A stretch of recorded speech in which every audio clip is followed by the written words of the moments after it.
एवढा उन्हाळा चाललेला आहे बाहेर आणि तो पण सर्वात आधी आला जो एप्रिल मे मध्ये येणार आहे ते 40 डिग्री 42 डिग्री 44 डिग्री हे आता टेम्परेचर आलेलं आहे। उष्माघाताचा झटका असा एक प्रकार असतो ज्याच्यामध्ये टेम्परेचर जास्त जातं आणि मग चक्कर येते, उलट्या होतात, माणूस बेशुद्ध पडतो। असे प्रकार सुद्धा घडू शकतात। एक सर्वात मोठा वाईट परिणाम म्हणजे जेवढं हीट वाढते ना त्यावेळेला हीट वाढल्यामध्ये ही जी आपली तरुण मंडळी आहे ती कोल्ड्रिंक्स पित असतात। तुम्हाला डॉक्टरकडे इमिजिएट जाता येत नसेल किंवा जायला वेळ नसेल तर एखादी लिओसिट्रिझिन किंवा टाईप अशी एक अँटी ॲलर्जी गोळी घ्यावी। पॅरासिटामॉल जे आहे 500 मिलीग्रॅम आहे त्याचा वापर करावा। गरम पाण्याचा वापर, गरम पाण्याची वाफ, गरम पाण्याचा माराच चालू ठेवायचा, थंड पदार्थ बाजूला ठेवायचे। त्याचबरोबर एखादं कुठलं तरी बी कॉम्प्लेक्स किंवा काहीतरी एक शक्तिवर्धक असं प्रोटीन पावडर म्हणा किंवा काही एक तुम्ही तुमच्याकडे चालू करू शकता।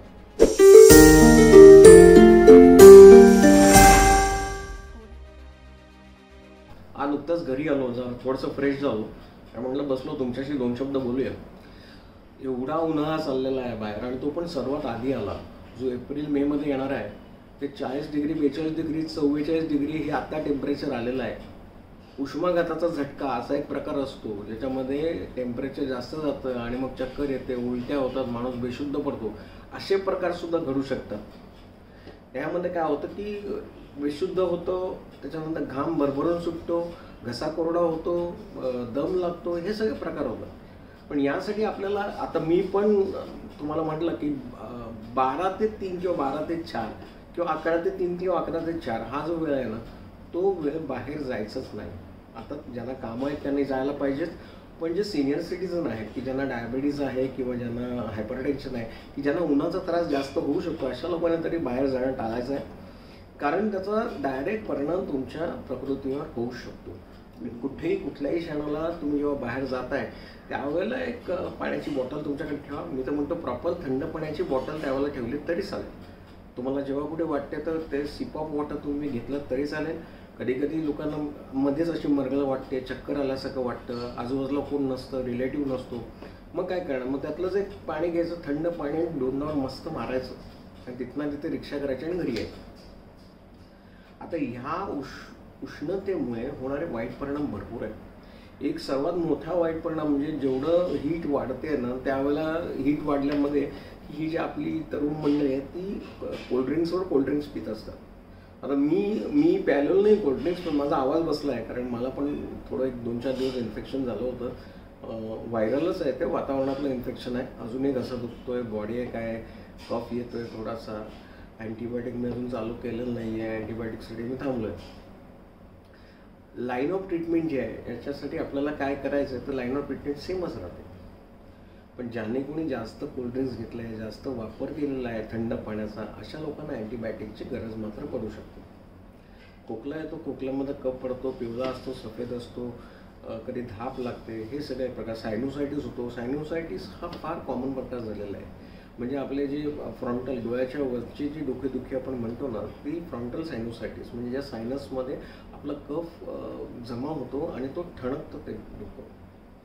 आता यासाठी आपण समजा तुम्हाला डॉक्टरकडे इमिजिएट जाता येत नसेल किंवा जायला वेळ नसेल तर एखादी लिओसिट्रिझिन किंवा टाईप अशी एक अँटी ॲलर्जी गोळी घ्यावी। पॅरासिटामॉल जे आहे 500 मिलीग्रॅम आहे त्याचा वापर करावा। पॅरासिटामॉलचा डोस मी तुम्हाला क्लॅरिफाय करतो। पॅरासिटामॉलचा डोस जो आहे तो 12 ते 13 मिलीग्रॅम पर kg बॉडी वेट पर डोस आहे।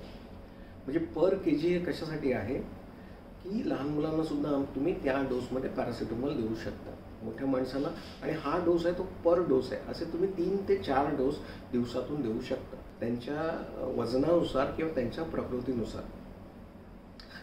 पॅरासिटामॉलचा वापर, त्यानंतर एखादं कप सिरप लागलं तर तुम्ही त्याचा वापर करा आणि 1-2 दिवस बघा समजा कसं वाटतं तुम्हाला। Then you can have advice of your doctor or you can start with some antibiotic.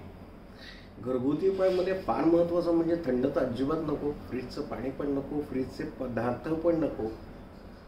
हळद आणि जे मनुका आहेत किंवा आलं आहे याचा जास्तीत जास्त प्रभाव तुमच्या सर्दीवर होऊ शकतो। त्याचा एखादा काढा तुम्ही घेऊ शकता किंवा तुम्ही मध किंवा हनी याचाही वापर, याचं चाटण करतात आपल्या बालपणी आपल्याला चाटायला द्यायचं आहे हनी किंवा मध, या मधामुळे एवढी एक शक्ती आहे की ज्याच्यामुळे तुमचा कफ पातळ होऊ शकतो. 3 ते 4 वेळाला गरम पाण्याचा वाफारा घ्यायचा, जेणेकरून गरम पाण्याची वाफ हे फुफ्फुसामध्ये जायला आणि फुफ्फुसामध्ये जे काही प्रदूषण झाल्यामुळे जे काही इन्फेक्शन चालू झालेलं आहे ते इन्फेक्शन सगळं बाहेर येऊ शकतो. गरम पाण्याचा वापर, गरम पाण्याची वाफ, गरम पाण्याचा माराच चालू ठेवायचा, थंड पदार्थ बाजूला ठेवायचे. त्याचबरोबर एखादं कुठलं तरी बी कॉम्प्लेक्स किंवा काहीतरी एक शक्तिवर्धक असं प्रोटीन पावडर म्हणा किंवा काही एक तुम्ही तुमच्याकडे चालू करू शकता. आता ह्याचं तुम्हाला प्रिकॉशन कसं घ्यायचं आहे? आता तुम्हाला हीट वाढलेली आहे तर प्रिकॉशन काय घ्यायचं आहे तुम्हाला माहिती आहे. फळं कुठली खायची आहेत? फळं कुठली खायची आहेत तर ज्या फळांमध्ये जास्त प्रमाणात पाणी असतं अशी फळं खाल्ली जातात. उदाहरणार्थ कलिंगड खाल्लं जातं, मोसंबी खाल्ली जातात, अननस खाल्लं जातं. त्याच्यानंतर तुम्ही कुठलाही ज्यूस घेतला तर उसाचा ज्यूस तुम्ही घेऊ शकता. हे सगळं जे आहे हे याच्यामध्ये तुम्ही घेऊ शकता. जी ज्युसी फळं आहेत ते तुम्हाला चांगला वापर यामध्ये करून देतील.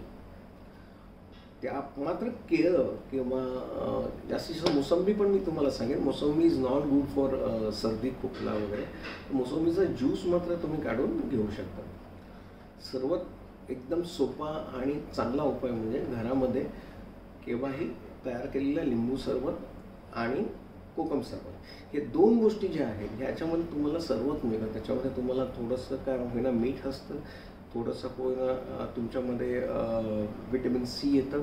आणि व्हिटॅमिन सी हे पण महत्त्वाचं आहे कारण त्याच्यामुळे आपली प्रतिकारशक्ती वाढते. अशा रीतीने हे तुम्हाला सगळं हा जो हीटचा प्रॉब्लेम आहे तो मॅनेज करता येतो. फक्त एक लक्षात ठेवा की हीटमुळे ताप आला तर त्याला आपल्याला पॅरासिटामॉल नेणं भाग आहे. मात्र ज्या लोकांना फक्त अंग गरम होत आहे, फक्त अंग गरम होत आहे, सेंट्रलाइज ताप आपण जो म्हणतो तो नाही आहे, फक्त अंग उन्हाळ्यामुळे गरम होत आहे, तर त्यांनी निश्चितच थर्मामीटर लावून पहिलं टेम्परेचर बघावं काय कसं काय. आणि समजा तर उष्णतेमुळे असेल तर मग पॅरासिटामॉलचा वापर हा टाळावा. तुम्हाला फ्रँक ताप आहे, खोकला आहे तर पॅरासिटामॉल घ्या. म्हणजे ही काळजी घेतल्यानंतर सुद्धा सर्दी खोकला होऊ शकतो, पण आपण ही काळजी घेणं आवश्यक आहे. बरोबर जाताना काही गोष्टी आपल्याबरोबर नमूद करून घेऊन घेतल्या पाहिजेत. छत्रीचा रोल यामध्ये खूप चांगला आहे. लोक हसतात, अरे आत्ता पावसाळ्याच्या आधीच छत्री घेऊन चालला. अरे हो बाबा, मला बरं नाही, मी चाललो छत्री घेऊन. छत्रीचा वापर पण करा आणि त्या छत्रीमुळे तुम्हाला तेवढी छाव मिळते, तुमचं बॉडी टेम्परेचर मेंटेन राहतं. शक्यतो चालण्याचं जे प्रमाण आहे ते उन्हातून चालण्याचं प्रमाण कमी करा. आज मी इथेच थांबतोय. चल बाय.